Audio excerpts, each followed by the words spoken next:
ഭാരങ്ങളും അത് ഈശോയുടെ കരങ്ങളിലേക്ക് നമുക്ക് കൊടുക്കാം. ജീവിതത്തെ സമർപ്പിക്കുന്നതിൻ്റെ പ്രതീകമായി നമ്മുടെ 2 കരങ്ങളും ഈശോയുടെ തിരുമുമ്പിലേക്ക് നമുക്കൊന്ന് ഉയർത്തിപ്പിടിക്കാം.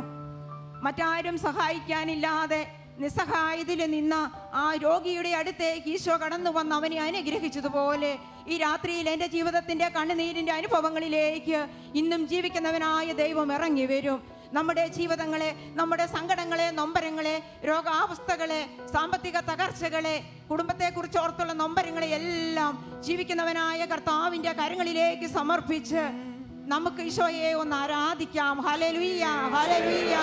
ഈശോയെ നന്ദി, ഈശോയെ ഞങ്ങളങ്ങേ സ്തുതിക്കുന്നു, ഈശോയെ ഞങ്ങളങ്ങേ ആരാധിക്കുന്നു. അവിടുത്തെ വലിയ ശക്തി, അവിടുത്തെ കൃപ, ഓ ദൈവമേ, എൻ്റെ ജീവിതത്തിലേക്ക്, എൻ്റെ കുടുംബത്തിലേക്ക് അവിടുന്ന് ഒഴുക്കണമേ എന്ന് നമുക്ക് പ്രാർത്ഥിക്കാം. നമ്മുടെ നിസ്സഹായതയെ സമർപ്പിച്ച് നമുക്ക് പ്രാർത്ഥിക്കാം. Hallelujah, hallelujah, hallelujah. ഈശോയെ ഞങ്ങളങ്ങേ സ്തുതിക്കുന്നു, ഈശോയെ ഞങ്ങളങ്ങേ ആരാധിക്കുന്നു.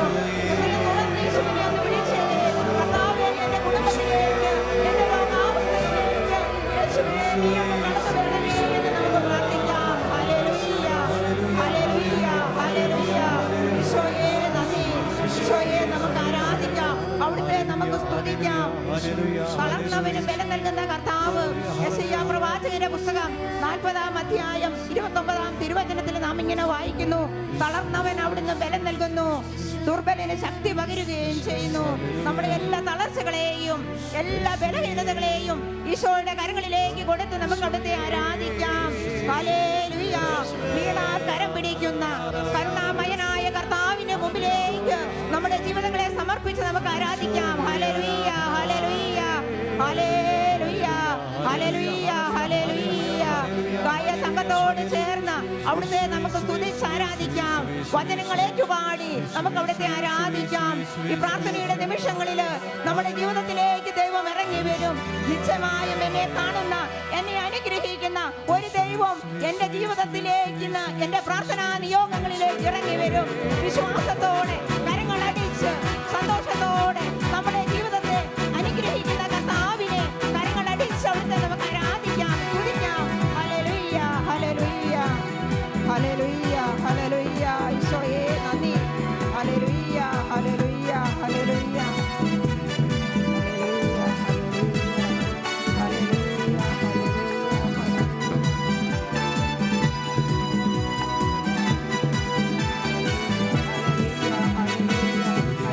കർത്താവിനെ ആരാധിക്കാം, കർത്താവിനെ സ്തുതിക്കാം, കർത്താവിനെ ആരാധിക്കാം, കർത്താവിനെ. ഞാൻ തളർന്നാൽ ബലം നൽകും, ഞാൻ വീണാൽ കരം പിടിക്കും. കരുണാമയൻ അവൻ താങ്ങിടും, തന്നിലാശ്രയിപ്പോരെ നിരന്തരമായി. കരുണാമയൻ അവൻ താങ്ങിടും, തന്നിലാശ്രയിപ്പോരെ നിരന്തരമായി. സ്തുതിക്കാം കർത്താവിനെ, ആരാധിക്കാം കർത്താവിനെ, സ്തുതിക്കാം കർത്താവിനെ, ആരാധിക്കാം കർത്താവിനെ. യെശയ്യാ പ്രവാചകന്റെ പുസ്തകം 40-31 നാം ഇങ്ങനെ വായിക്കുന്നു: ദൈവത്തിൽ ആശ്രയിക്കുന്നവർ വീണ്ടും ശക്തി പ്രാപിക്കും. അവർ കഴുകന്മാരെ പോലെ ചിറകടിച്ചുയരും. അവർ ഓടിയാലും ക്ഷീണിക്കുകയില്ല, നടന്നാൽ തളരുകയുമില്ല. നമ്മെ ബലപ്പെടുത്തുന്ന, നമ്മെ ശക്തിപ്പെടുത്തുന്ന ഈശോയുടെ തിരുമുമ്പിലാണ് നാം നിൽക്കുന്നത്. നമ്മുടെ ജീവിതത്തിലെ കഷ്ടതകള്, നൊമ്പരങ്ങള് എല്ലാം ഈശോയുടെ കരങ്ങളിലേക്ക് നമുക്കൊന്ന് സമർപ്പിക്കാം. കർത്താവിന്റെ ബലത്തിൽ നമുക്ക് ആശ്രയിക്കാം.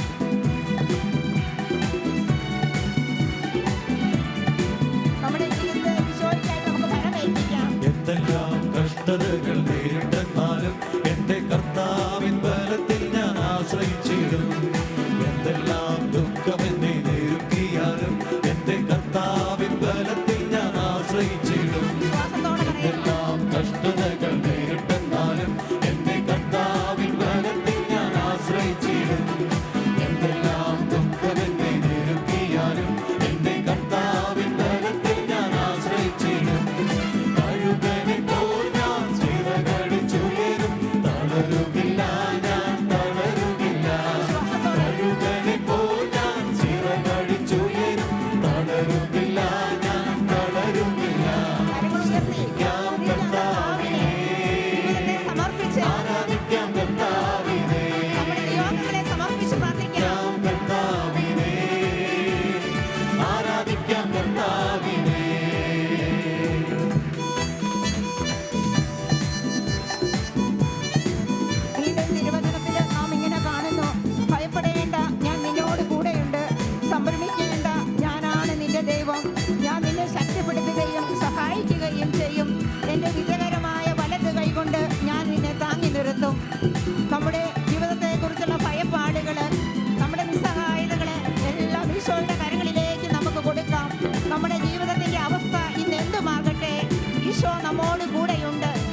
Hallelujah hallelujah hallelujah.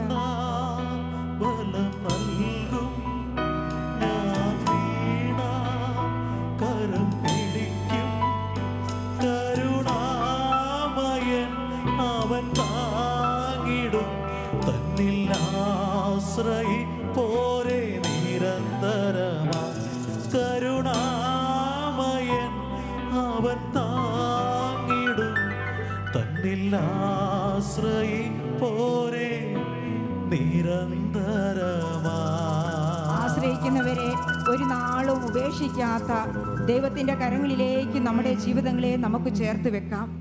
നമുക്ക് ഹൃദയത്തിൽ ഏറ്റുപറയാം, യേശുവേ, അവിടുത്തെ ഞാൻ എൻ്റെ ജീവിതത്തിൻ്റെ നാഥനും രക്ഷകനുമായി ഏറ്റുപറയുന്നു. കർത്താവെ, അവിടുന്ന് എന്നെ അനുഗ്രഹിക്കണമേ, എൻ്റെ കുടുംബത്തെ അനുഗ്രഹിക്കണമേ എന്ന് നമുക്ക് പറയാം. കരങ്ങൾ ഉയർത്തി നമുക്ക് ദൈവത്തിൻ്റെ വചനം ഏറ്റുപറയാം. യെശയ്യാ 41:10. ഭയപ്പെടേണ്ട, ഞാൻ നിന്നോട് കൂടെയുണ്ട്. സംഭ്രമിക്കേണ്ട, ഞാനാണ് നിന്റെ ദൈവം. ഞാൻ നിന്നെ ശക്തിപ്പെടുത്തുകയും സഹായിക്കുകയും ചെയ്യും. എൻ്റെ വിജയകരമായ വലതു കൈകൊണ്ട് ഞാൻ നിന്നെ താങ്ങി നിർത്തും. Hallelujah hallelujah hallelujah. ദൈവത്തിൻ്റെ ഈ വചനം അഭിഷേകമായി നമ്മിൽ നിറയട്ടെ. സ്നേഹത്തോടെ ഹൃദയത്തിൽ നമുക്ക് ഈശോയ്ക്ക് നന്ദിയും സ്തുതിയും പറഞ്ഞുകൊണ്ടിരിക്കാം.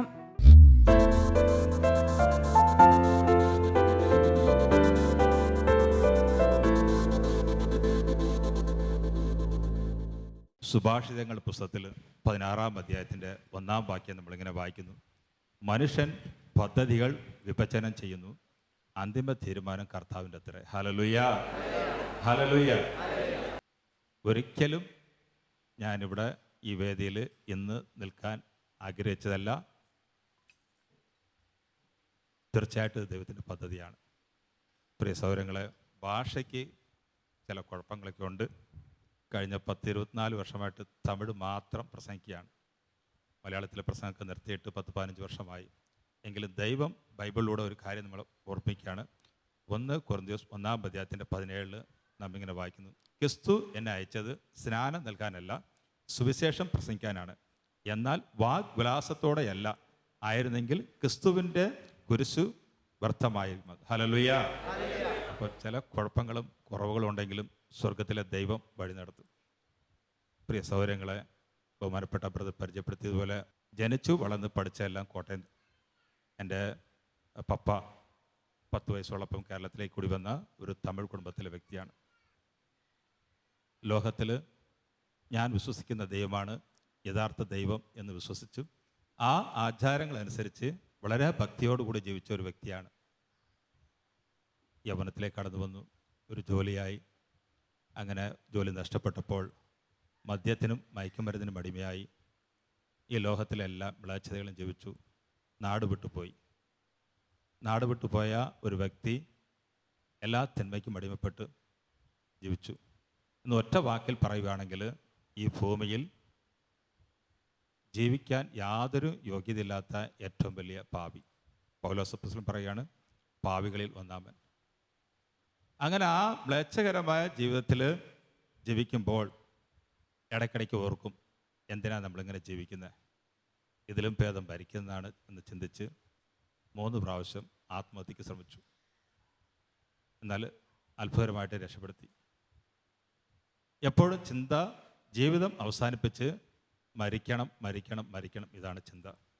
അങ്ങനെ ആത്മഹത്യ ചെയ്യണം എന്ന ചിന്തയോടുകൂടി നടക്കുന്ന ഒരു കാലഘട്ടത്തിൽ വേറൊരു സുഹൃത്ത് സ്വാമി എന്ന് പറയുന്ന ഒരു വ്യക്തിയിലൂടെ ഡിവൈൻ ധ്യാന കേന്ദ്രത്തിൽ എത്തിപ്പെട്ടു. ഡിവൈനിൽ എത്തിപ്പെട്ടത് ധ്യാനം കൂടി മാനസാന്തരപ്പെട്ട് ഇതുപോലെ സുവിശേഷ വേലയ്ക്ക് വേണ്ടിയിട്ടല്ല. അദ്ദേഹത്തിൻ്റെ സഹോദരനായ ഒരു വ്യക്തിയെ ഡിവൈൻ ധ്യാനം കൂടാൻ കൊണ്ടുപോകണം. അങ്ങനെ എന്നെയും കൂടെ കൂട്ടി നല്ല മദ്യലഹരിയിൽ ഡിവൈൻ ധ്യാന കേന്ദ്രത്തിൽ എത്തിപ്പെട്ടു. ശനിയാഴ്ച രാത്രിയിൽ അവിടെ പ്രവേശിച്ചു. നല്ല ഉറക്കം. പിറ്റേന്ന് രാവിലെ എഴുന്നേറ്റ് ചോദിച്ചു, ഞാൻ ചോദിച്ചു സ്ഥലവേദ. അദ്ദേഹം പറഞ്ഞതൊരു പള്ളിയാണ്. ഞാൻ ചോദിച്ചു, എന്തിനാ അവിടെ വന്ന്? അദ്ദേഹം പറഞ്ഞു, ഒരാഴ്ച ധ്യാനം കൂടി പ്രാർത്ഥിക്കണം. ഈ ലോകത്തിൽ ഞാൻ വെറുക്കുന്ന 2 സാധനം മാത്രമേ ഉള്ളൂ. ഒന്ന് ഈ കയ്യിൽ വെച്ചിരിക്കുന്ന വിശുദ്ധ വേദപുസ്തകം. 2 യേശുക്രിസ്തു. എന്തിനാണ് യേശുക്രിസ്തുവിനെയും ബൈബിളിനെയും വെറുക്കുന്നത് എന്ന് ചോദിച്ചു കഴിഞ്ഞാൽ, എൻ്റെ 14-15 വയസ്സിൽ ഒരാൾ എനിക്ക് ബൈബിളിനെ പറ്റി പറഞ്ഞു തന്ന ഒരു ചെറിയൊരു സംഭവമാണ്. ബൈബിൾ എടുത്തിട്ട് എന്നെ പഠിപ്പിച്ച ഒരു സംഭവമുണ്ട്. ലോത്തിൻ്റെ സംഭവമാണ് എന്നെ പഠിപ്പിച്ചത്. ലോത്തിനെ പറ്റി പഠിപ്പിച്ചത് മാത്രമല്ല, ആ പ്രായത്തിൽ അദ്ദേഹം വേറൊരു കാര്യം കൂടി പറഞ്ഞു. ക്രിസ്ത്യാനികളെല്ലാം ഇതുപോലെ ഉള്ളവരാണ്. ഒന്ന് ആലോചിച്ച് നോക്കിയേ.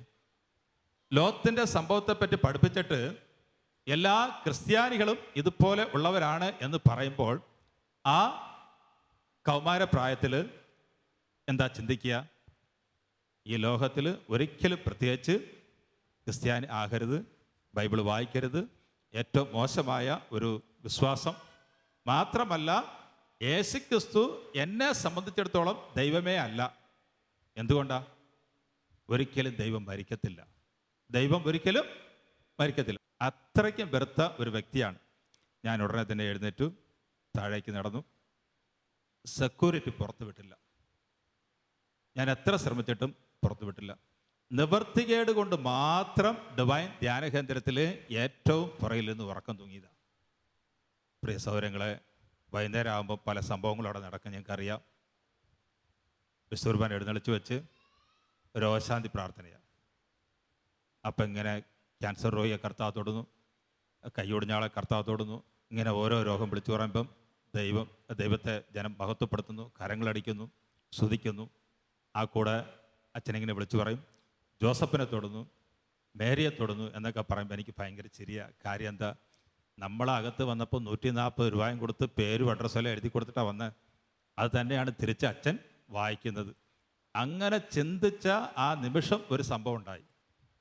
ബഹുമാനപ്പെട്ട പനക്കലച്ചൻ സ്റ്റേജിൽ നിന്ന് വിളിച്ചു പറഞ്ഞു, കുടുംബം നഷ്ടപ്പെട്ട്, ജോലി നഷ്ടപ്പെട്ട്, മദ്യത്തിനും മയക്കുമരുന്നിനും അടിമയായി ആത്മഹത്യാ കുറിപ്പെഴുതി പോക്കറ്റിൽ വെച്ചിരിക്കുന്ന യുവാവിനെ കർത്താവ് സ്പർശിച്ച് അനുഗ്രഹിക്കുന്നു. Hallelujah, hallelujah, hallelujah, hallelujah. ആ ഒരൊറ്റ വാക്ക് എന്നെ സ്പർശിച്ചു. പ്രിയ സഹോദരങ്ങളെ, എൻ്റെ പോക്കറ്റിൽ ആത്മഹത്യാ കുറിപ്പുണ്ട് എന്നുള്ള വിഷയം ഈ ലോകത്തിൽ എനിക്ക് മാത്രം അറിയാവുന്ന ഒരു കാര്യമാണ്. വേദിയിൽ നിന്ന് ബഹുമാനപ്പെട്ട പനക്കലച്ചൻ വിളിച്ചു പറയുന്നത്. ജീവിതത്തിൽ ആദ്യമായി എൻ്റെ കൈകൾ ഉയർത്തി യേശുവേ യേശുവേ എന്ന് വിളിച്ചു. കണ്ണിൽ കൂടി ഇങ്ങനെ കണ്ണീര് ധാരതരായിട്ട് പോകുന്നു. എന്താണ് സംഭവിച്ചത് എന്ന് ചോദിച്ചു കഴിഞ്ഞാൽ 24 വർഷം കഴിഞ്ഞു. എനിക്കറിയത്തില്ല. പക്ഷേ ഒരു കാര്യം ഉറപ്പായിട്ട് പറയാൻ പറ്റും. വിശുദ്ധ ബൈബിളിൽ ഒരു കാര്യം വായിക്കുന്നു. റോമർ പുസ്തകം 10-ാം അധ്യായത്തിൻ്റെ 20-ാം വാക്യം ഇങ്ങനെ വായിക്കുന്നു, എന്നെ തേടാത്തവർ എന്നെ കണ്ടെത്തും, എന്നെ അന്വേഷിക്കാത്തവർക്ക് ഞാൻ എന്നെ വെളിപ്പെടുത്തും എന്നാണ് വചനം പറയുന്നത്. യേശുക്രിസ്തുവിനെ തേടി കണ്ടെത്താൻ പോയതല്ല, എന്നാൽ ആ ധ്യാനത്തിലൂടെ യേശുവിനെ സ്വീകരിച്ചു. ആ ഡിവൈൻ ധ്യാനകേന്ദ്രം വിട്ട് പുറത്തു വരുമ്പോൾ ഞാനൊരു കാര്യം ചെയ്തു. ഹൃദയം കൊണ്ട് ഒരു കാര്യം ചെയ്തു. കർത്താവേ, യേശുവേ, ഇനി അങ്ങയുടെ മകനായി ജീവിക്കും എന്ന് ഹൃദയത്തിൽ വിചാരിച്ചു ഞാൻ പുറത്തു വന്നു. കോട്ടയം ടൗണിൽ ചുമടെടുത്ത് ജീവിക്കുന്ന ഒരു വ്യക്തിയാണ്. വീണ്ടും ആ ചുമടെടുക്കുന്ന പണി തന്നെ ചെയ്തു. വൈകുന്നേരം പള്ളിയിൽ പോയി പ്രാർത്ഥിക്കും, ബൈബിൾ വായിക്കും. കോട്ടയത്തുള്ളൊരു കൂട്ടായ്മയിൽ പങ്കെടുത്തു. പയ്യെ വിശ്വാസത്തിൽ വളർന്നു തുടങ്ങി. ഏറ്റവും കൂടുതൽ യേശുക്രിസ്തുവിനെ ഹൃദയം കൊണ്ട് മാത്രം ആരാധിച്ചു. ഇതുപോലെ പള്ളിയിൽ പോയി കുർബാന സ്വീകരിക്കാനോ ആരാധനയിൽ പങ്കെടുക്കാനോ അറിയത്തില്ല. മാത്രമല്ല, പ്രാർത്ഥിക്കുന്നത് എങ്ങനെയെന്ന് പോലും എനിക്കറിയത്തില്ല. പ്രിയ സഹോദരങ്ങളെ, കാലം കടന്നുപോയി. വീണ്ടും ഡിവൈൻ ധ്യാന കേന്ദ്രത്തിലൊരു ധ്യാനത്തിന് പോയി. വിജാതിയർക്കുള്ള ധ്യാനമാണ്. ഡിവൈൻ ധ്യാനകേന്ദ്രത്തിൽ വന്ന് ധ്യാനം കൂടി യേശുക്രിസ്തുവിനെ സ്വീകരിച്ച വിജാതിയർക്ക് വേണ്ടി മാത്രം ഒരു ധ്യാനം. 95 ലാസ്റ്റിൽ ആ ധ്യാനത്തിൽ പങ്കെടുത്തപ്പോൾ ബഹുമാനപ്പെട്ട പനക്കലച്ചൻ കേരളത്തിലെ 14 ജില്ലകൾക്കും 14 പേരെ തിരഞ്ഞെടുത്തു. അങ്ങനെ ആ ധ്യാനത്തിൽ കോട്ടയം ജില്ലയുടെ വിജാതീയ കൂട്ടായ്മയുടെ ലീഡറായിട്ട് തിരഞ്ഞെടുത്തു. പ്രിയ സഹോദരങ്ങളെ, കൂലിപ്പണി ചെയ്ത് ശനിയാഴ്ചയും ഞായറാഴ്ചയും കോട്ടയം ജില്ലയുടെ പല ഭാഗങ്ങളായിട്ട് 26 പ്രാർത്ഥനാ ഗ്രൂപ്പ് രൂപീകരിച്ചു. വിജാതിയർക്ക് വേണ്ടി, അക്രൈസ്തവർക്ക് വേണ്ടി. ശനിയാഴ്ച ഞായറാഴ്ചയും ഈ ശുശ്രൂഷകൾക്ക് വേണ്ടി ഓടി നടക്കും. പ്രസംഗിക്കാൻ എനിക്കറിയത്തില്ല, എനിക്ക് പ്രസംഗിക്കാനേ അറിയത്തില്ല. എന്താ ചെയ്തത്? അന്ന് അവിടെ കോട്ടയത്തിലുണ്ടായിരുന്ന ചില വചനപ്രഭാഷകരൊക്കെ വിളിക്കും, കൂട്ടായ്മയിൽ വചനം പങ്കുവെക്കാൻ പറയും. ഞാൻ ഓർക്കുകയാണ്, ബഹുമാനപ്പെട്ട ജോർജ് ഗ്ലോറിയ സാർ ആ കൂട്ടായ്മയിൽ പല പ്രാവശ്യം വന്ന് വചനം പങ്കുവച്ചിട്ടുണ്ട്. അങ്ങനെ ഒരിക്കൽ ക്ഷണിക്കപ്പെട്ട വ്യക്തി വരാത്തത് കൊണ്ട് അവിടെ സാക്ഷ്യം പറയാൻ പറഞ്ഞു. സാക്ഷ്യം തന്നെ എങ്ങനെ പറയണമെന്ന് എനിക്കറിയത്തില്ല. ഒരു 5 മിനിറ്റ് സാക്ഷ്യം പറഞ്ഞു. അന്ന് തുടങ്ങിയതാണ് ഇന്നത്തേക്ക് 24 വർഷം എല്ലാ ദിവസവും കർത്താവിൻ്റെ വചനം പ്രസംഗിക്കാനും വേദികളിൽ വചനം പങ്കുവയ്ക്കാനും സുവിശേഷം അറിയിക്കാനുള്ള കൃപ സ്വർഗത്തിലെ ദൈവം തന്നു. Hallelujah, hallelujah, hallelujah. അങ്ങനെ ആ ശുശ്രൂഷയ്ക്ക് വേണ്ടിയിട്ട് ബഹുമാനപ്പെട്ട പനക്കലച്ചനെ കോട്ടയത്ത് കൊണ്ടുവന്നു. അച്ഛൻ എന്നെ ഡുബൈനിലേക്ക് കൊണ്ടുപോയി. അതിനുമുമ്പായിട്ട് അതിനിടയ്ക്ക് ഒരു സംഭവം കൂടി ഉണ്ടായി. നമ്മുടെ ബഹുമാനപ്പെട്ട ബെന്നി പുന്നത്തറ സാറിൻ്റെ വിജയം നൽകുന്ന കർത്താവ് എന്നൊരു പുസ്തകമുണ്ട്. ഈ പുസ്തകം തമിഴിൽ ആദ്യം പരിഭാഷപ്പെടുത്തി. ആ പരിഭാഷപ്പെടുത്തിയ പുസ്തകം ഡുബൈനിൽ പരിചയപ്പെടുത്തി. അതിലൂടെ ഡിവൈൻ ധ്യാന കേന്ദ്രത്തിൽ ഡിവൈൻ വോയിസ് എന്ന് പറയുന്ന മാസിക തമിഴിൽ തുടങ്ങാൻ എന്നെ അങ്ങോട്ട് കൊണ്ടുപോയി. ഞാൻ ജനിച്ചു വളർന്ന് പഠിച്ചതെല്ലാം കോട്ടയത്ത് തന്നെയാണ്. തമിഴ്നാട്ടിൽ ഒരു സ്കൂളിലും പോയി പഠിച്ചിട്ടില്ല. എങ്കിൽ ആഴ്ചയിൽ ഒരു ദിവസം ഡിവൈനിൽ പോകും. അപ്പോൾ അവർ കുറേ ലേഖനങ്ങളൊക്കെ എടുത്തു തരും.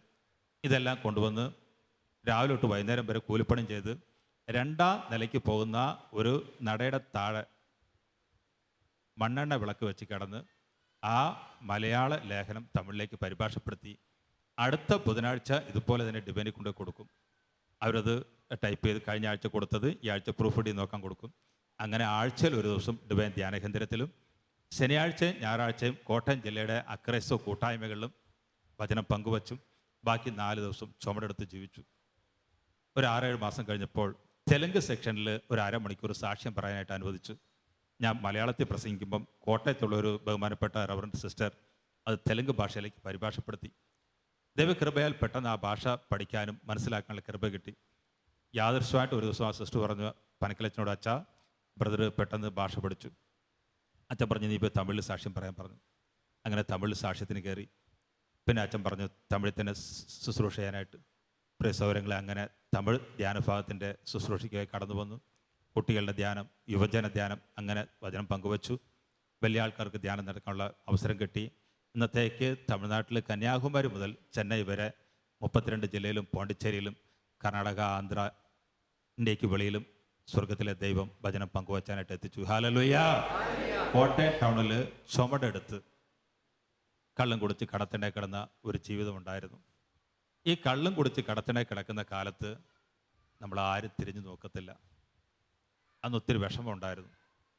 എന്നാൽ ദൈവ വേലയ്ക്കായിട്ട് കടന്നു വന്നു, ശുശ്രൂഷയ്ക്കായിട്ട് കടന്നു വന്നപ്പോൾ ഇന്ന് എന്താണ് ചെയ്യുന്നത് കോട്ടയത്തിൽ ചിന്തിക്കാൻ പറ്റാത്ത രീതിയിൽ സ്വർഗത്തിലെ ദൈവം എന്നെ അനുഗ്രഹിച്ചു. കോട്ടയം പട്ടണത്തിൽ ഏറ്റവും നല്ല ഒരു അനുഗ്രഹമായ ജീവിതം ദൈവം അത്രമാത്രം അനുഗ്രഹിച്ചിട്ടുണ്ട്.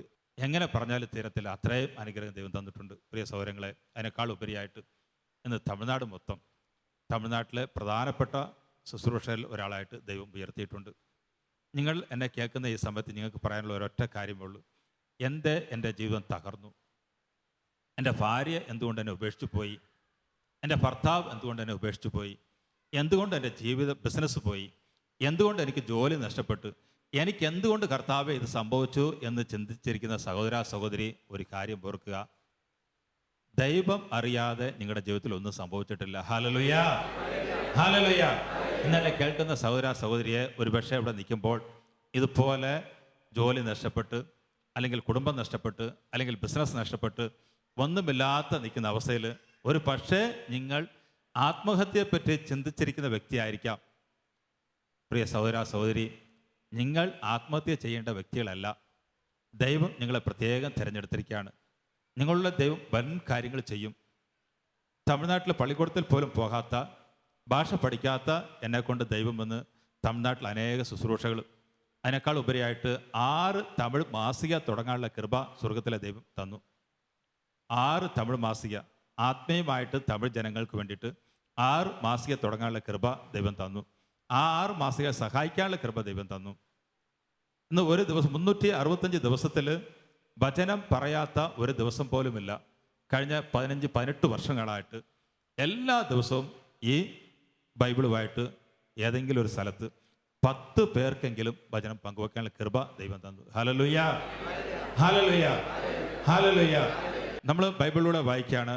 1 കൊരിന്ത്യർ 14-ാം അധ്യായത്തിൻ്റെ 21 അന്യ ഭാഷകൾ സംസാരിക്കുന്നവരുടെ ആളുകൾ വഴിയും അന്യ ദേശക്കാരായ അധരങ്ങൾ വഴിയും ഞാൻ ഈ ജനത്തോട് സംസാരിക്കും, എങ്കിലും അവർ എന്നെ കേൾക്കാൻ കൂട്ടാക്കിയില്ലെന്ന് കർത്താവ് പറയുന്നു.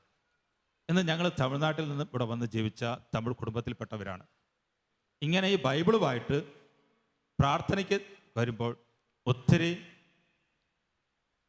അസ്വസ്ഥതകൾ ഉണ്ടായിട്ടുണ്ട്. അവഹേളനങ്ങൾ, ഒറ്റപ്പെടുത്തലുകൾ, കുറ്റപ്പെടുത്തലുകളൊക്കെ ഉണ്ടായിട്ടുണ്ട്.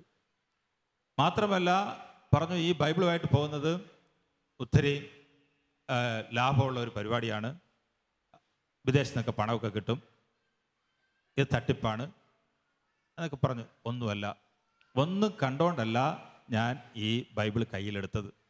ആരെങ്കിലും എന്നെ സഹായിക്കും, ആരെങ്കിലും എനിക്ക് എന്തെങ്കിലും കൊടുക്കും എന്നല്ല, എങ്കിൽ എൻ്റെ സ്വർഗത്തിലെ ദൈവം ഇന്ന് ഒരു കുറവുമില്ലാതെ എന്നെ വഴി നിർത്തുകയാണ്. Hallelujah, hallelujah.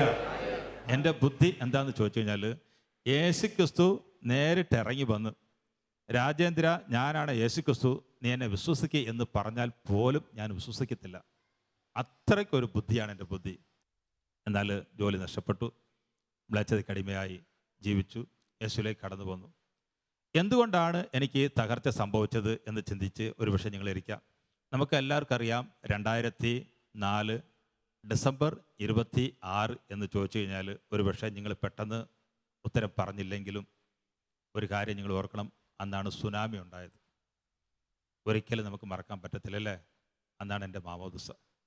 സുനാമിയുടെ അന്ന് മാമോദിസ, അല്ല മാമോദിസയുടെ അന്ന് സുനാമി, എങ്ങനെ വേണേലും ആകാം. ഈ സുനാമിക്കും നമുക്ക് എന്താണ് ബന്ധം എന്ന് വെച്ച് കഴിഞ്ഞാൽ 10 വർഷം കഴിഞ്ഞ് വീണ്ടും ആ സുനാമി നടന്ന സംഭവം പോയി കാണുവാനിടയായി. ഒരു പുസ്തകത്തിലൂടെ വായിച്ചു. സുനാമി അന്നേ ദിവസം ഒരേ കുടുംബത്തിലെ 7 വ്യക്തികൾ ആ സുനാമിയിൽ മരിച്ചുപോയി. ഒരേ കുടുംബത്തിൽ 3 മക്കളും അദ്ദേഹത്തിൻ്റെ 4 ബന്ധുക്കളും 7 പേര് മരിച്ചുപോയി. 7 പേരെ അടക്കിയിട്ട് ആ ഹൈന്ദവനായ സഹോദരൻ തൻ്റെ ഭാര്യയോട് പറഞ്ഞു, നമുക്കും മരിച്ചു പോകാം, നമുക്കും മരിക്കാം എന്ന് പറഞ്ഞ് 30 ദിവസവും ഭാര്യയെ പുള്ളിയെ നിർബന്ധിച്ചെന്ന്. ആ ഭാര്യ പലതും പറഞ്ഞ് ഒടി പറഞ്ഞ് മാറി. കറക്റ്റ് 30-ാം ദിവസം അദ്ദേഹം ഭാര്യയെ നിർബന്ധിച്ചു, ഇന്ന് നമുക്ക് മരിക്കണം, മക്കൾ മരിച്ച് 30-ാം ദിവസമാണ്, ഇന്ന് നമുക്ക് മരിക്കണം. ആ ഭാര്യ പറഞ്ഞു, ചേട്ടാ എനിക്ക് വിശക്കുന്നു, എന്തെങ്കിലും ഭക്ഷണം മേടിച്ചുകൊണ്ട് വരാൻ പറഞ്ഞു. മക്കൾ മരിച്ച് 30 ദിവസം വീട്ടിൽ നിന്ന് പുറത്തിറങ്ങാത്ത ആ ദമ്പതികൾ ആദ്യമായിട്ട് വീട് വിട്ട് പുറത്തിറങ്ങി. അദ്ദേഹം കുറച്ച് ദൂരം നടന്നപ്പോൾ 2 കുട്ടികൾ കരഞ്ഞുകൊണ്ട് വരുന്ന ഒരു കാഴ്ചയാണ്. ഈ കുട്ടികളെ കണ്ടപ്പോൾ ഈ സഹോദരൻ്റെ മനസ്സിൽ മരിച്ചുപോയ തൻ്റെ കുട്ടികളെ പറ്റിയുള്ള ഓർമ്മ വന്നു. ഇദ്ദേഹം അവിടെ ആ കുട്ടികളുടെ അരികിൽ കാല് മടക്കി മുട്ടുകുത്തിയിരുന്നിട്ട് ചോദിച്ചു, എന്താ മക്കളെ കരയുന്നത്? ആ കുഞ്ഞുങ്ങൾ പറഞ്ഞു, സുനാമിയിൽ എൻ്റെ മാതാപിതാക്കൾ മരിച്ചുപോയി. കുട്ടികൾ കരഞ്ഞു. ആ കുട്ടികൾ കരഞ്ഞപ്പോൾ ഇയാളും കരഞ്ഞു. അവിടെ കണ്ണീരൊപ്പി അവർക്ക് 10 രൂപ കൊടുത്ത് മുട്ടായി മേടിക്കാൻ പറഞ്ഞിട്ട് പിന്നെയും മുമ്പോട്ട് പോയപ്പം പുള്ളി വീണ്ടും 2 കുട്ടികൾ കരഞ്ഞുകൊണ്ട് വരുന്നത് കണ്ടു. അവരോട് ചോദിച്ചു, എന്താ മക്കളെ കരയുന്നത്? സുനാമിയിൽ മാതാപിതാക്കൾ മരിച്ചുപോയെന്ന് പറഞ്ഞു. ആ കുട്ടികളോട് അത് തന്നെ പറഞ്ഞിട്ട് ഇദ്ദേഹം വീണ്ടും മുമ്പോട്ട് പോയപ്പം വീണ്ടും ഒരു കുട്ടി വന്നു.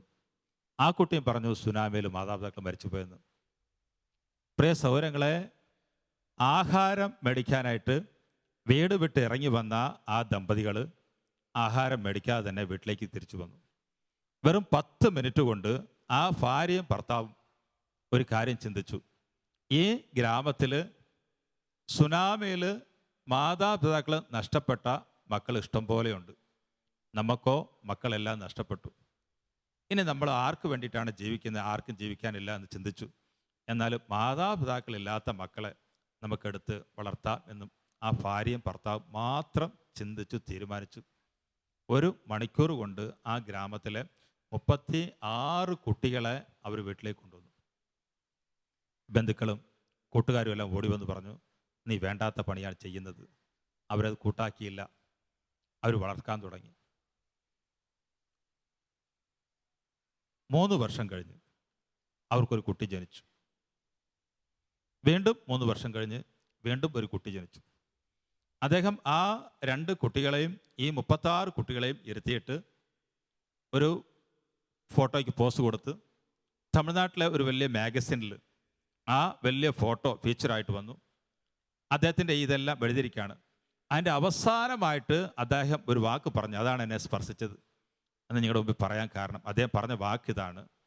ആ വീട് തന്നെ, ആ കടൽ തീരം തന്നെ, ആ വീട് തന്നെ, ആ കടൽ തീരം തന്നെ. അവസാനം പറഞ്ഞ വാക്കിതാണ്, എന്നാൽ അന്നത്തേക്കാൾ ഇന്ന് ഞാൻ വളരെ സന്തോഷവാനാണ്. ഹല്ലേലൂയാ, ഹല്ലേലൂയാ. അന്നത്തേക്കാൾ ഇന്ന് ഞാൻ വളരെ സന്തോഷവാനാണെന്ന് പറയും.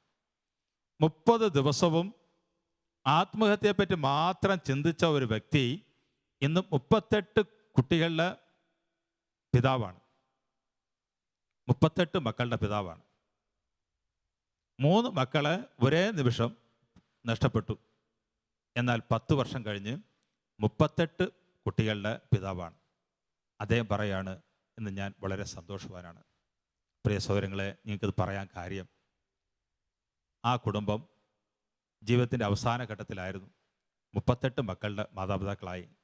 ഇന്ന് ഇതുപോലെ ചിന്തിച്ചിരിക്കുന്ന നിങ്ങളോട് പറയുന്ന ഒരൊറ്റ കാര്യമുള്ളൂ, സ്വർഗത്തിലെ ദൈവം അറിയാതെ ഒന്നും നമ്മുടെ ജീവിതത്തിൽ സംഭവിച്ചിട്ടില്ല.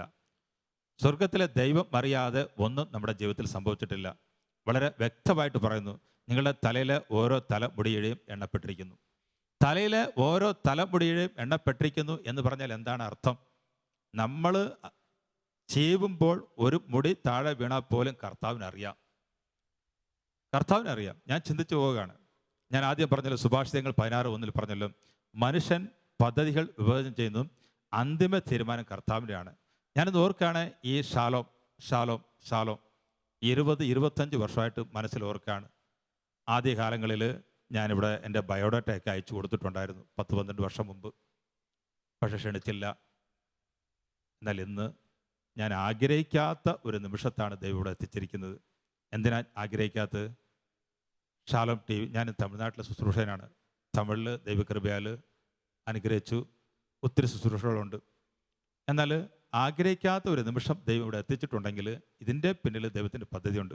സുഹൃത്തുക്കളോട് പറഞ്ഞു, പോകുന്നില്ല. അവർ പറഞ്ഞു, ഇല്ല ബ്രദർ പോകണം. പോയിട്ട് പറഞ്ഞു, ഈ ഷാലോം പ്രോഗ്രാം ലോകത്ത് അനേക തമിഴരും കാണുന്നുണ്ട്, അപ്പോൾ തമിഴ് ജനങ്ങളും ഞങ്ങൾക്ക് വേണ്ടി പ്രാർത്ഥിക്കും, പോകണമെന്ന് പറഞ്ഞു. പ്രിയ സൗരങ്ങളെ, പ്രത്യേകമായിട്ട് ഓർക്കാണ്, കള്ളും കുടിച്ച് കടത്തിണ്ടായി കിടന്ന് ആത്മഹത്യയെ മാത്രം ചിന്തിച്ച് നടന്നൊരു വ്യക്തി ഇന്ന് ഒരു ദിവസം പോലും എനിക്ക് ഒഴിവില്ല. ഒരു ദിവസം പോലും, അടുത്ത 6-7 മാസത്തെ പ്രോഗ്രാം ചാർട്ട് ചെയ്ത് വെച്ചിരിക്കുകയാണ്. ഒരു ദിവസം പോലും എനിക്ക് ഒഴിവില്ല. 10 പേരുള്ളിടത്ത്, 100 പേരുള്ളിടത്ത്, 500 പേരുള്ളിടത്ത് പള്ളികളിലെ ധ്യാനം. മാത്രമല്ല, ഈ 2014 ശേഷം ബഹുമാനപ്പെട്ട സന്തോഷ് ബ്രദറിൻ്റെ പവർ വാഞ്ചലൈസേഷൻ്റെ തമിഴ് പ്രോഗ്രാം ഏറ്റെടുത്ത് തമിഴ്നാട്ടിലെ ജനങ്ങൾക്ക് വേണ്ടി പ്രവർത്തിക്കാനുള്ള കൃപ നൽകി. ഒരൊറ്റ ആഗ്രഹമുള്ളൂ, ഈ ജനത്തെ കർത്താവിന് വേണ്ടി നേടണം. ഈ ജനത്തെ കർത്താവിന് വേണ്ടി നേടണം. അതിൻ്റെ ആഗ്രഹമാണ്. ഇന്ന് ഈ പ്രോഗ്രാം കണ്ടുകൊണ്ടിരിക്കുന്ന നിങ്ങൾ 1 മിനിറ്റ് മാത്രം ഒരു ദിവസം, കർത്താവെ തമിഴ് ജനത്തെ അനുഗ്രഹിക്കണേ. ആ തമിഴ്നാട്ടിലെ എല്ലാ ജനങ്ങളും, ലോകമെമ്പാടുള്ള തമിഴ് ജനം യേശുവിനെ അറിയണമേ എന്ന് നിങ്ങൾ 1 മിനിറ്റ് പ്രാർത്ഥിച്ചാൽ തീർച്ചയായിട്ടും സ്വർഗത്തിലെ ദൈവം ആ പ്രാർത്ഥന കേൾക്കും. തമിഴ്നാട് എവിടെയാണ്? കേരളത്തിൻ്റെ തൊട്ടടുത്ത സംസ്ഥാനമാണ്. കേരളത്തിൻ്റെ തൊട്ടടുത്ത സംസ്ഥാനം. ആ തമിഴ് ജനം യേശുവിനെ അറിയണം. പ്രിയ സഹോദരങ്ങളെ, ഇന്ന് ദൈവം ഞാൻ ചിന്തിക്കാത്ത രീതിയിൽ അനുഗ്രഹിച്ചിട്ടുണ്ട്. ശുശ്രൂഷയോടെ വഴി നടത്തുന്നു. ഡിവൈൻ ധ്യാന കേന്ദ്രത്തിൽ തമിഴ് ഭാഗത്തിൻ്റെ പ്രധാനപ്പെട്ട ശുശ്രൂഷനായിട്ട് ദൈവം മാറ്റി. ഈ ലോകത്തിൽ ഈ ആത്മീയമായിട്ട് ഈ ശുശ്രൂഷ ജീവിതത്തിൽ എനിക്ക് കിട്ടിയ ഏറ്റവും വലിയ ഭാഗ്യം എന്താണ് ചോദിച്ചു കഴിഞ്ഞാൽ, ബഹുമാനപ്പെട്ട പനക്കിലച്ചൻ്റെ കരങ്ങളിലൂടെ 10 വർഷം കഴിഞ്ഞിട്ടാണ് ഞാൻ മാമോദിസ സ്വീകരിച്ചത്. ഡിവൈൻ ധ്യാന കേന്ദ്രത്തിൽ ശുശ്രൂഷ തുടങ്ങി ഏതാണ്ട് 10 വർഷം കഴിഞ്ഞു. എല്ലാവരും എന്നോട് ചോദിച്ചു, നീ മാമോദിസ സ്വീകരിക്കുന്നില്ലേ? ഞാൻ പറഞ്ഞു, സ്വീകരിക്കും. എപ്പോഴാണ്? ബഹുമാനപ്പെട്ട പനക്കിലച്ചൻ കോട്ടയത്ത് വന്ന് മാമോദിസ തന്നാൽ സ്വീകരിക്കുമെന്ന് പറഞ്ഞു.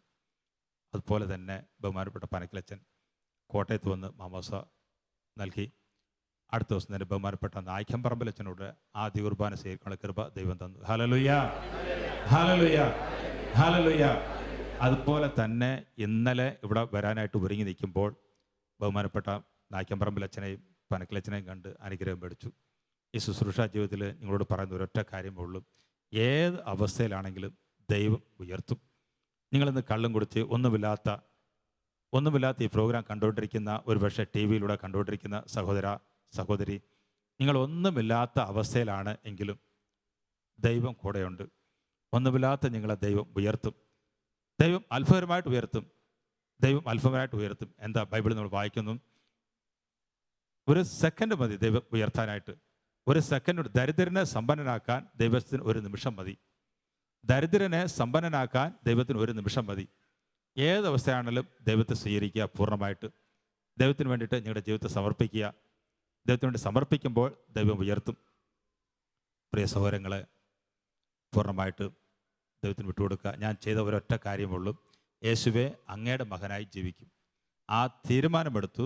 മദ്യപാനം മാത്രം ഉപേക്ഷിച്ചു. ആ മദ്യപാനം ഉപേക്ഷിച്ച ആ നിമിഷം തന്നെ എല്ലാ ദുശ്ശീലങ്ങളും മാറി. ദുശ്ശീലങ്ങൾ മാറിയെന്ന് മാത്രമല്ല, ബൈബിൾ വായിക്കാനും പ്രാർത്ഥിക്കാനും തുടങ്ങി. പ്രിയ സഹോദരങ്ങളെ, ഇനി എന്നെ കണ്ടാൽ നിങ്ങൾക്ക് എന്തെങ്കിലും ഒരു കുറവുള്ളതായിട്ട് നിങ്ങൾക്ക് തോന്നുമോ? എന്തെങ്കിലും കുറവുള്ളതായിട്ട് തോന്നുമോ?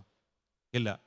എങ്കിൽ ഒരു കാര്യം, 2 ചെവിക്കും കേൾവിയില്ല. 2 ചെവിക്കും കേൾവിയില്ലാത്തൊരു വ്യക്തിയാണ്. ഒരു ചെറിയ ഹിയറിംഗ് എയ്ഡ് ഉണ്ട്. ആ ഹിയറിംഗ് എയ്ഡ് എടുത്തു മാറ്റിയാൽ ഈ ലോകത്തിലെ ഒരു ശബ്ദവും എനിക്ക് കേൾക്കത്തില്ല. 2 ചെവിക്കും കേൾവിയില്ലാത്തൊരു വ്യക്തിയാണ്. തമിഴ്നാട്ടിൽ ഒരു ദിവസം പോലും ഒഴിവില്ലാതെ ഓടി നടക്കുന്നു. ഞാൻ സാധാരണ പ്രസംഗിക്കുന്ന സ്ഥലത്ത് ഇത് പറയാറില്ല. എന്തിനു വേണ്ടിയിട്ടാണ്? അത് പറയണ്ട എന്നാണ് ഇന്നുവരെ പറഞ്ഞിട്ടില്ല. വളരെ ചുരുക്കം വചനപ്രഘോഷകർക്കുള്ള പരിശീലന ധ്യാനത്തിൽ മാത്രമേ ഞാനത് പറഞ്ഞിട്ടുള്ളൂ. അല്ലാതെ പള്ളികളിൽ ധ്യാനിപ്പിക്കുന്ന സ്ഥലത്തോ കൺവെൻഷൻ പന്തലിലോ ഒന്നും പറഞ്ഞിട്ടില്ല. പക്ഷേ ഇന്ന് എന്തിനു വേണ്ടിയിട്ടാണ് പറയുന്നത്? ഒരുപക്ഷെ ഇത് കണ്ടുകൊണ്ടിരിക്കുന്ന ഇന്നെന്നെ കേൾക്കുന്ന സഹോദര സഹോദരി, എന്തെങ്കിലും ശരീരത്തിൻ്റെ കുറവുകളുണ്ടെങ്കിൽ, കേൾവിയില്ല, കാഴ്ചയില്ല, കണ്ണില്ല, കാലില്ല, കയ്യില്ല, ഇങ്ങനെ അങ്ങ് എന്തെങ്കിലും ഒരു ചിന്തയുണ്ടെങ്കിൽ വിശ്വസിക്കുക, അതൊന്നും ഒരു വിഷയമേ അല്ല. Hallelujah, hallelujah, hallelujah.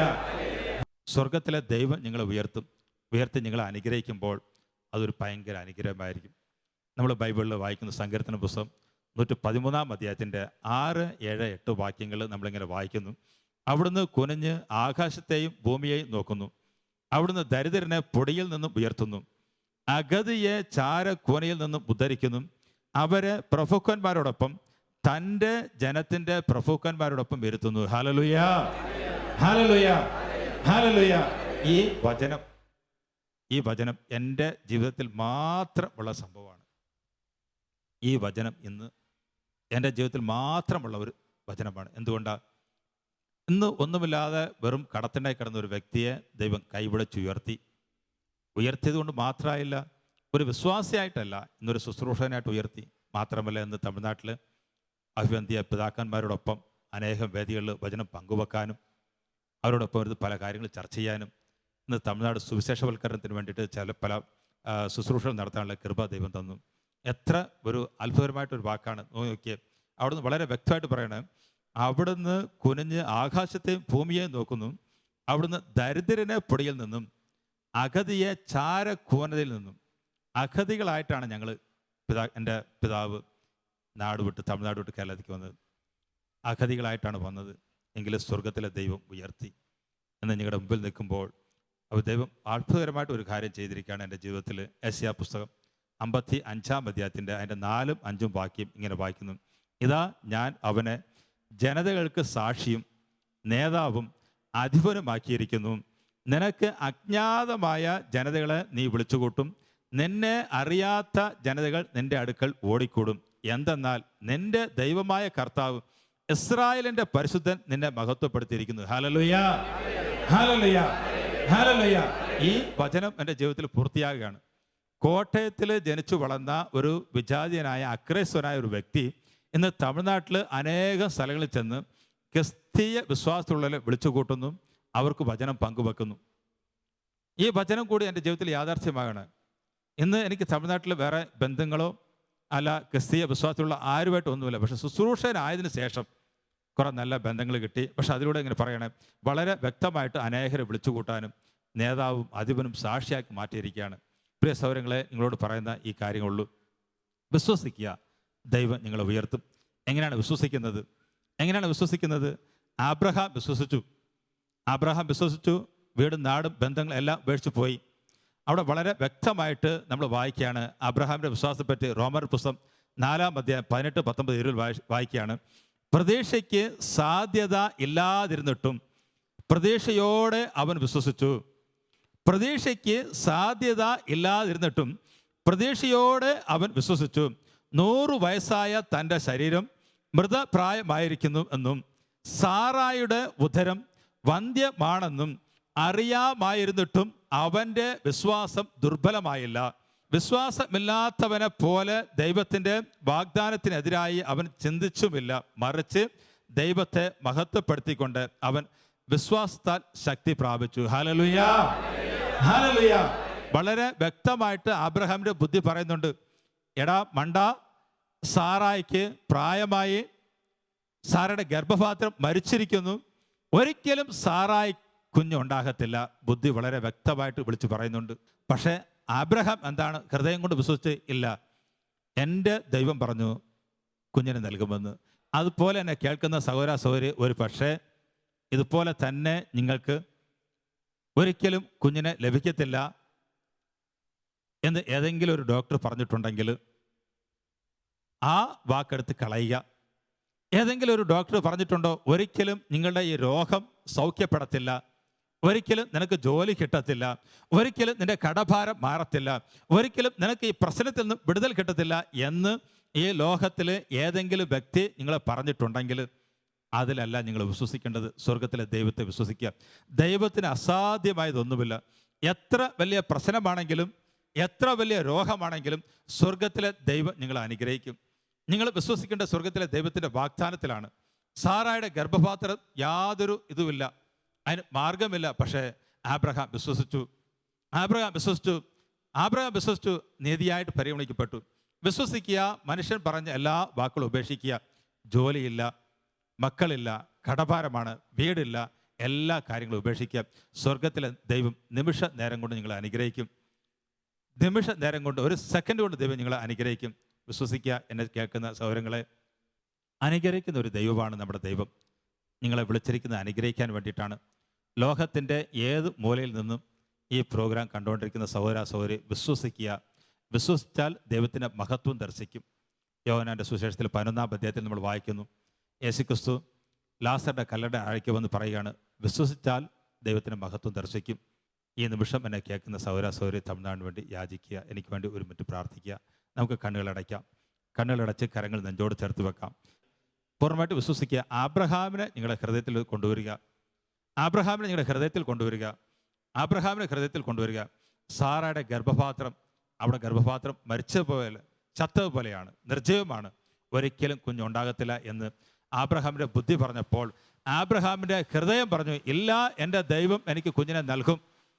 ഇല്ല, എൻ്റെ ദൈവം എനിക്ക് കുഞ്ഞിനെ നൽകും. ഇല്ല, എൻ്റെ ദൈവം എനിക്ക് കുഞ്ഞിനെ നൽകും എന്ന് പറഞ്ഞതുപോലെ വിശ്വസിക്കുക. നിനക്ക് ജോലി കിട്ടത്തില്ല, നിന്റെ കടഭാരം മാറത്തില്ല, നിന്റെ രോഗം സൗഖ്യമാകത്തില്ല, ഈ പ്രശ്നത്തിൽ നിന്നും നിനക്ക് വിടുതൽ ഇല്ല എന്ന് ആരെങ്കിലും പറഞ്ഞിട്ടുണ്ടെങ്കിൽ, അങ്ങനെ വിശ്വസിക്കുന്നുണ്ടെങ്കിലും സഹോദര സഹോദരി വിശ്വസിക്കുക. ദൈവം, സ്വർഗത്തിലെ ദൈവം നിങ്ങളുടെ പ്രശ്നത്തിൽ ഇടപെടും. നിങ്ങളുടെ ഈ പ്രശ്നത്തിൽ നിന്നും ദൈവം നിങ്ങൾക്ക് വിടുതൽ നൽകും. ഈ കടഭാരത്തിൽ നിന്നും ദൈവം നിങ്ങൾക്ക് വിടുതൽ നൽകും. നിങ്ങൾക്ക് ദൈവം കുഞ്ഞിനെ നൽകി അനുഗ്രഹിക്കും. ദൈവത്തിന് അസാധ്യമായ കാര്യം ഒന്നുമില്ല. വിശ്വസിച്ചാൽ നീ ദൈവത്തിൻ്റെ മഹത്വം ദർശിക്കും. വിശ്വസിച്ചാൽ ദൈവത്തിൻ്റെ മഹത്വം ദർശിക്കും. വിശ്വസിക്കുക, എൻ്റെ ദൈവം എന്നെ അനുഗ്രഹിക്കും, എൻ്റെ ദൈവം എന്നെ സൗഖ്യപ്പെടുത്തും, എൻ്റെ ദൈവം ഈ പ്രശ്നത്തിൽ നിന്നും എന്നെ വിടുവിക്കും, എൻ്റെ ദൈവം അനുഗ്രഹിക്കും എന്ന് വിശ്വസിക്കുക. പൂർണ്ണമായിട്ട് വിശ്വസിക്കുക. ദൈവത്തിന് അസാധ്യമായതൊന്നുമില്ല. ദൈവത്തിന് അസാധ്യമായതൊന്നുമില്ല. വിശ്വസിക്കുക, പൂർണ്ണമായിട്ട് വിശ്വസിക്കുക. ഈ നിമിഷം ഹൃദയം കൊണ്ട് വിശ്വസിക്കുക. ഈ രാത്രിയിൽ കർത്താവിൻ്റെ സന്നിധിയിൽ കണ്ണീരോടെ പ്രാർത്ഥിക്കുന്ന സഹോദര സഹോദരിയും, ഇതാ ഒന്നുമില്ലാത്ത, ആരുമില്ലാത്ത, എല്ലാവരും ഉപേക്ഷിക്കപ്പെട്ട, ഭാര്യ ഉപേക്ഷിച്ചു, ഭർത്താവ് ഉപേക്ഷിച്ചു, ജോലി നഷ്ടപ്പെട്ടു, മക്കൾ ഉപേക്ഷിച്ചു, ആരുമില്ലാത്ത അവസ്ഥയിലാണെങ്കിലും സ്വർഗത്തിലെ ദൈവം നിന്നെ കൈപിടിച്ച് ഉയർത്തും. സ്വർഗത്തിലെ ദൈവം നിന്നെ കൈപിടിച്ച് ഉയർത്തും. ദൈവം നിങ്ങളെ അനുഗ്രഹിക്കും. വിശ്വസിക്കുക, എൻ്റെ ദൈവം എന്നെ അനുഗ്രഹിക്കും. വിശ്വസിക്കുക, എൻ്റെ ദൈവം എന്നെ അനുഗ്രഹിക്കും. ദൈവമേ, പൂർണ്ണമായി ഞങ്ങളെ അനുഗ്രഹിക്കണമേ. വിശ്വസിക്കുക, ദൈവം അനുഗ്രഹിക്കും. Hallelujah, hallelujah, hallelujah. അമ്മ മാതാവേ, ഞങ്ങൾ പൂർണ്ണമായി സമർപ്പിക്കുന്നു. ഞങ്ങൾക്ക് വേണ്ടി അഭിഷേകണമേ. നന്മ നിറഞ്ഞ മറിയമേ സ്വസ്തി. കർത്താവ് അമ്മയുടെ കൂടെ സ്ത്രീകളെ അനുഗ്രഹിക്കപ്പെട്ടാകുന്നു. അമ്മയുടെ ഉദരത്തിൽ ഫലമായി ഈശോ അനുഗ്രഹിക്കപ്പെട്ടതാകുന്നു. ഇപ്പോഴും ഞങ്ങളുടെ മനസ്സമയത്തും തമ്പുരാന്റെ അപേക്ഷകളാണ്.